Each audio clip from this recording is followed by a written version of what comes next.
Halo semuanya, Bilal di sini dan kali ini saya akan membacakan cerita pendek karya saya sendiri yang berjudul Robot Merah Mama. Siang itu, aku kembali dari rumah opung setelah rangkaian Idul Fitri berakhir. Rasanya melelahkan, harus terus tersenyum pada wajah-wajah yang bahkan namanya tak aku kenal. Menjawab pertanyaan yang sama dan mengangguk meski pikiranku hanya ingin cepat pulang. Namun tak apa, setidaknya aku tak pulang dengan tangan kosong. Di kantong kiriku, amplop-amplop berbagai warna terasa menekan pahaku. Di kantong kanan, camilan sisa sajian tamu mulai hancur tak berbentuk. Tapi entah mengapa, kantong kiriku terasa lebih berat dibanding yang kanan. Apa mungkin aku mendapat amplop lebih banyak dari biasanya? Sudahlah, akan kupikirkan nanti saja. Aku akan menghitung amplop itu ketika sampai di rumah. Kuhampiri mobil ayah yang telah dijemur di bawah terik matahari. Entah berapa lama. Mungkin sejak sholat Idul Fitri usai. Warna hitam pekatnya mulai berkilauan, menyerupai otot binaragawan yang pernah kutonton tengah malam bersama ayah. Baja yang melapisi mobil terasa panas saat ku coba membuka pintunya. Namun, suasana di dalam sesungguhnya berbeda.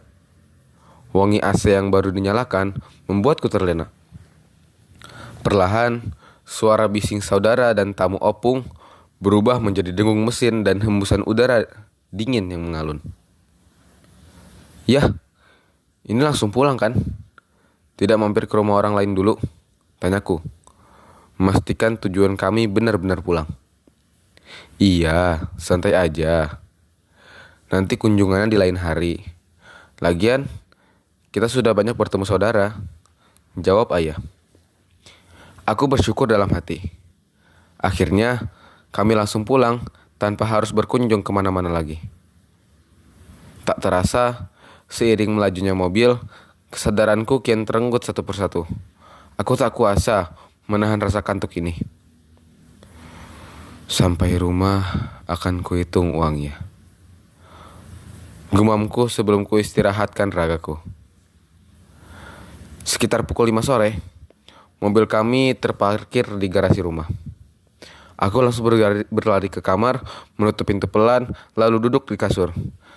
Dari saku kiriku, ku ambil satu persatu amplop itu.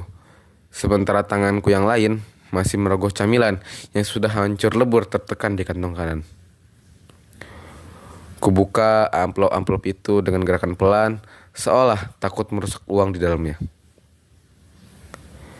50, 50, 50, 2, dan terakhir 52 lembar. Ucapku setelah menghitung lembaran terakhir. Total uang yang kudapatkan berjumlah Rp550.000. Dadaku terasa menghangat. Anehnya, semua uang itu berupa lembaran 50.000 dengan berbagai edisi. Ada yang terlihat tua seperti uang lama, ada pula yang tampak jauh lebih baru, mungkin edisi terbaru saat itu. Aku yakin ini pasti dari pamanku yang bekerja di bank. Tak lama setelah ku hitung, ku ambil karet di dapur, lalu ku ikat uang tersebut hingga menyerupai buntalan berwarna biru. Sejenak aku terpikirkan sesuatu. Bagaimana kalau uang ini kubelikan robot mainan yang iklannya saat itu tersebar luas? Robot itu berdiri tegak, memiliki berbagai varian warna, tapi pandanganku selalu tertuju pada yang berwarna merah. Suara dan gerakannya membuatnya tampak nyata, seolah bukan sekedar mainan. Setiap kali iklannya muncul di televisi, mataku selalu terpaku, seakan robot itu sedang memanggil namaku. Aku ingin memilikinya, bukan hanya karena bentuk yang keren, tapi karena hampir semua temanku sudah punya. Di antara mereka, aku sering hanya berdiri dan menonton, berpura-pura tidak tertarik saat mereka memamerkan robotnya. Padahal di dalam hati, aku ingin sekali ikut bermain. Ingin merasakan bagaimana rasanya memiliki robot itu sendiri, terutama yang berwarna merah. Aku masih ingat setiap kali aku meminta robot itu kepada mama. Jawabannya selalu sama. Datang dengan nada yang tegas, namun terdengar biasa bagi beliau. Ngapain sih beli mainan begituan? Ngabisin uang aja. Mending dibeliin sayur buat makan kamu sama adik-adik kamu. Kalimat itu kembali terngiang di kepalaku. Aku tahu, mama tidak bermaksud jahat. Tapi tetap saja, dadaku terasa sedikit sesak. Namun kali ini berbeda. Aku sudah punya uang sendiri. Artinya, aku tak perlu lagi menunggu mama mengiyakan. Aku bisa membelinya sendiri. Kini pikiranku beralih. Bukan lagi pada robot, melainkan pada bagaimana caranya menyimpan uang ini dengan aman. Kalau aku simpan di laci meja rias, aku takut uangku tertukar dengan uang mama. Kalau aku selipkan di bawah bantal, aku takut adikku malah memainkan uang itu.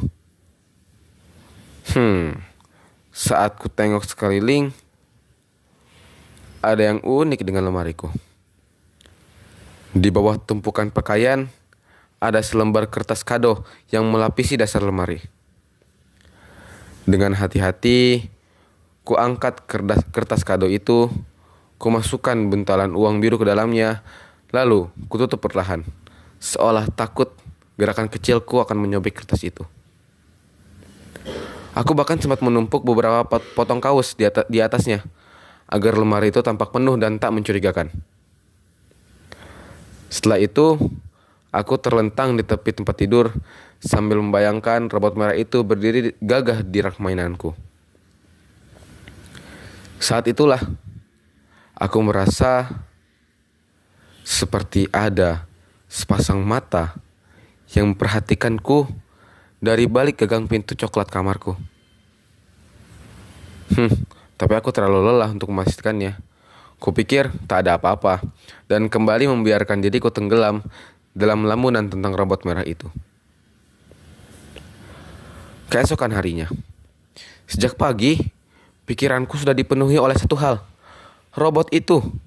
Aku menunggu waktu yang tepat untuk mengajak ayah pergi ke supermarket.